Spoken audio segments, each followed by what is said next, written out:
Hi, ನಾನು doctor Merlion, homeopathic physician. ಇವತ್ತು ನಾವು ಮಾತಾಡೋಣ ಚಿಕನ್ ಪಾಕ್ಸ್ ಬಗ್ಗೆ. ಸೊ ನಾವು ಎಲ್ಲರೂ ಕೇಳಿದೀವಲ್ಲ, ಚಿಕನ್ ಪಾಕ್ಸ್ ಒಂದು ವೈರಲ್ ಇನ್ಫೆಕ್ಷನ್ ಅಂತ. ಸೊ ಅದ್ರ ಬಗ್ಗೆ ನಾವು ಮಾತಾಡೋಣ. ಯಾಕೆಂದ್ರೆ ಈ ಸಮ್ಮರ್ ಹೀಟ್ ಅಲ್ಲಿ ಚಿಕನ್ ಪಾಕ್ಸ್ ಜಾಸ್ತಿ ಕೇಸಸ್ ನಾವು ಕಾಣ್ತೀವಿ. ಸೊ ಇದು ಹೇಗ್ ಬರುತ್ತೆ? ಇದು ಒಂದು viral infection. Okay, so viral infection ಅಂತ ಹೇಳುವಾಗ ನಮ್ಗೆ ಗೊತ್ತಿದೆ ಇದು contagious. Yes, it is a varicella zoster ಅಂತ ಒಂದು ವೈರಸ್ ಇದೆ. Okay, that is the main cause for chicken pox, ಈ ವೈರಸ್. ಸೊ ಇದು ಮೋಡ್ ಆಫ್ ಟ್ರಾನ್ಸ್ಮಿಷನ್ ಹೇಗೆ? ಕಾಫಿಂಗ್, ಸ್ನೀಸಿಂಗ್ ಮತ್ತೆ direct contact with the infected person.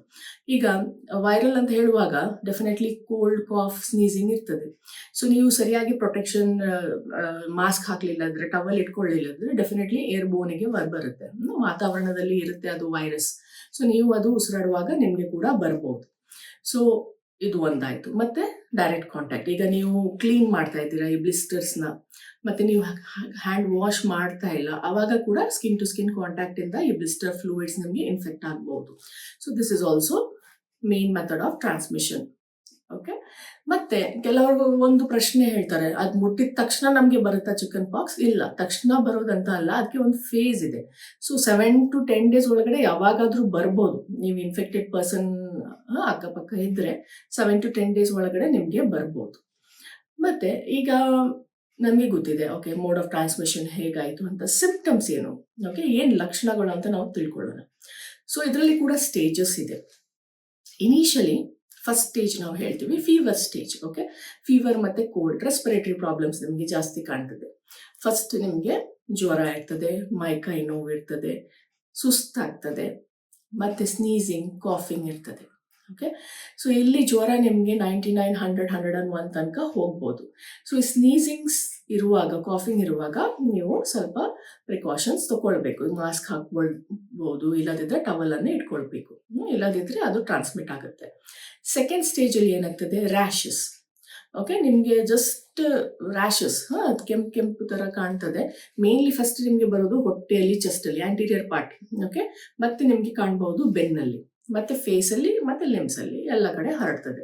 ಅದರಲ್ಲಿ ಕೂಡ ಸಿಂಪ್ಟಮ್ಸ್ ಮೈಲ್ಡ್ ಇರಬಹುದು, ಮಾಡರೇಟ್, ಸಿವಿಯರ್. ಓಕೆ, ನೀವು ಪ್ರಿವೆನ್ಷನ್ ತಗೊಂಡಿದ್ರೆ ನಿಮ್ಗೆ ಅದು ಮೈಲ್ಡ್ ಸಿಂಪ್ಟಮ್ಸ್ ಆಗಿ ಬಂದು ಹೋಗ್ಬಹುದು.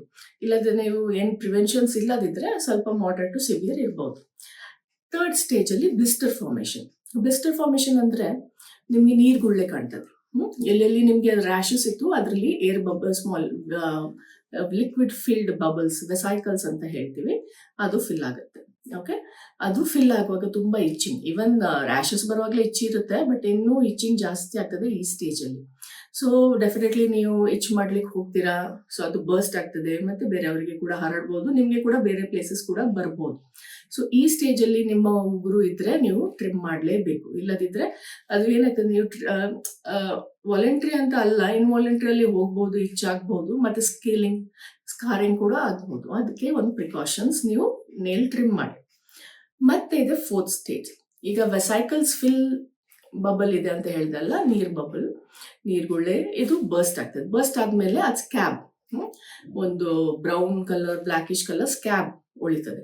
ಸೊ ಈ ಸ್ಕ್ಯಾಬಿಂಗ್ ಅಲ್ಲಿ ನೀವು ತೆಗಿಲಿಕ್ಕೆ ಹೋಗ್ಬೇಡಿ ಸ್ಕಿನ್, ಇಲ್ಲಾಂದ್ರೆ ಸ್ಕಾರ್ ಉಳಿತದೆ. ಸೊ ಹಾಗೆ ಬಿಡಿ.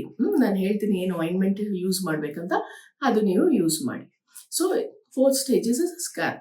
ಓಕೆ, ಆರ್ ದ ಕ್ರಸ್ಟ್ ಏನಿದೆ ಅಂತ ಹೇಳಿದಲ್ಲ, ಅದು ಒಣಗುದು ಸ್ಟೇಜ್ ಇದೆ, ಫೋರ್ತ್ ಸ್ಟೇಜ್. ಸೊ ನಿಮ್ಗೆ ಈಗ ಲಕ್ಷಣಗಳು ಏನಂತ ಗೊತ್ತಾಯ್ತು. ಹೇಗೆ ಇದು ಪ್ರಿವೆಂಟ್ ಮಾಡುದು? ಈಗ ಫಸ್ಟ್ ನಾನು ಹೇಳಿದ ಜನರಲ್ ಅಡ್ವೈಸ್ ಏನಂದ್ರೆ, ಫಸ್ಟ್ ನಿಮಗೆ ಕೊರೋನಾ, ನೀವು ವೈರಲ್ ಇನ್ಫೆಕ್ಷನ್ ಹೇಗೆ ಅಂತ ನೀವು ಎಲ್ಲ ನೋಡಿದಿರಿ, ಇಮ್ಯುನಿಟಿ ಜಾಸ್ತಿ ಮಾಡಿದ್ದೀರಾ, ಓಕೆ, ಮಾಸ್ಕ್ ಯೂಸ್ ಮಾಡಿದ್ದೀರಾ, ಸ್ನೀಸಿಂಗ್, ಕಾಫಿಂಗ್ ಇರುವಾಗ ಟವಲ್ ಇಟ್ಕೊಂಡಿದ್ದೀರಾ. Yes, the same thing, because this is also airborne. Okay, ಅದು ನೀವು ಮಾಡಬೇಕು. ಮತ್ತೆ ಹೋಮಿಯೋಪತಿಕ್ ಮೆಡಿಕೇಶನ್ಸ್ ಇದೆ ಪ್ರಿವೆನ್ಷನ್ಸ್ಗೆ. ಯೂಶ್ವಲಿ ನಾನು ಪ್ರಿವೆನ್ಷನ್ಗೆ ರಸ್ಟಾಕ್ಸ್ ಕೊಡ್ತೀನಿ. 6 ಮತ್ತು 30 ಪೊಟೆನ್ಸಿಯಲ್ಲಿ ನೀವು ಬೆಳಿಗ್ಗೆ ರಾತ್ರಿ ತಗೊಳ್ಬಹುದು, 3 to 5 days. ಸೊ ಇದರಲ್ಲಿ ನಿಮ್ಮ ಯಾರಿಗೆ ಅಕ್ಕಪಕ್ಕ ಇಲ್ಲದ್ರೆ ನೀವು ಯಾರಿಗಾದ್ರೂ ಮೀಟ್ ಮಾಡಿದ್ದೀರಾ, ಓಕೆ, ಚಿಕನ್ ಪಾಕ್ಸ್ ಇದ್ದವರಿಗೆ 7 to 10 days ನಾನು ಹೇಳಿದೆ, ಇದ್ರ ಒಳಗಡೆ ನೀವು ಈ ಪ್ರಿವೆನ್ಷನ್ ಮೆಡಿಸಿನ್ಸ್ ತಗೊಂಡ್ರೆ ನಿಮ್ಗೆ ಬಂದ್ರೆ ಕೂಡ, ಬರಬಾರ್ದಂತ ಏನಿಲ್ಲ, ಬರ್ಬೋದು, ಅದು ನಿಮ್ಮ ಇಮ್ಯುನಿಟಿ ಮೇಲೆ ಡಿಪೆಂಡ್. ಬಂದ್ರೆ ಕೂಡ ನೀವು ಮೈಲ್ಡ್ ಟು ಮಾಡರೇಟ್ ಸಿಂಪ್ಟಮ್ಸ್ ಅಲ್ಲೇ ಇರ್ತೀರಾ, ನೀವು ಸಿವಿಯರ್ಗೆ ಹೋಗೋದಿಲ್ಲ. ನಾವು we will see the proper treatment for chicken pox. Okay, so ನಾನು ಹೇಳಿದೆ ಫಸ್ಟ್ ಸ್ಟೇಜ್ ಅಲ್ಲಿ ನಿಮಗೆ ಜ್ವರ ಇರ್ತದೆ, ತಲೆನೋವು ಇರ್ತದೆ, ಬಾಡಿ ಪೇನ್ಸ್ ಇರ್ತದೆ, ಓಕೆ, ಸ್ನೀಸಿಂಗ್, ಕಾಫಿಂಗ್. ಸೊ ಇಲ್ಲಿ ನಾನು ಕೊಡ್ತೀನಿ ಯೂಶ್ವಲಿ ಜೆಲ್ಸೀನಿಯಂ ಮತ್ತು ರಸ್ಟಾಕ್ಸ್, ಬೆಲಡೋನಾ. ಸೊ ಇದು 3 ಚಾಯ್ಸ್ ಆಫ್ ಡ್ರಗ್.